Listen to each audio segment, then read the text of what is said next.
హాస్పిటల్లో వైద్యం కోసం వచ్చినటువంటి పేషెంట్లు ప్రాణాలు పోవడం అనేది నిత్యకృత్యంగా అయింది.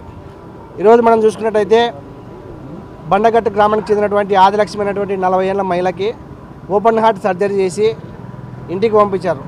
అయితే వైద్యుల నిర్లక్ష్యం వల్ల ఓపెన్ హార్ట్ సర్జరీ చేసినటువంటి మహిళకి ఇన్స్పెక్షన్ అయ్యి ఇక్కడికి వస్తే దాదాపు వైద్యం పేరుతో నిన్న ఉదయం చనిపోయిందని చెప్పేసి బంధువులు చెప్తా ఉన్నప్పటికీ ఐసీయూలో ఆక్సిజన్ మిషన్ అంటే గుండెకి సంబంధించినటువంటి మిషన్ ఎలాంటి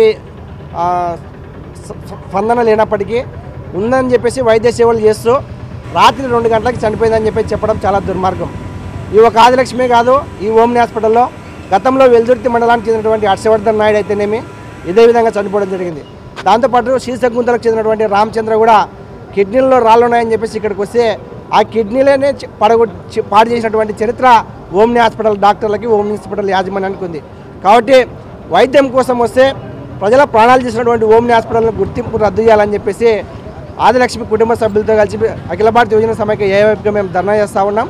కాబట్టి ప్రజల ప్రాణాలు, ప్రజలకు మెరుగైన వైద్య సౌకర్యం కావాలంటే ఇలాంటి వైద్యశాలలను వెంటనే గుర్తింపు రద్దు చేయాలి. ఆదిలక్ష్మికి వైద్య సేవలు చేసినటువంటి డాక్టర్ పట్టాను రద్దు చేయడంతో పాటు అతనిపైన క్రిమినల్ కేసు నమోదు చేయాలని చెప్పేసి కూడా మేము డిమాండ్ చేస్తూ ఉన్నాం.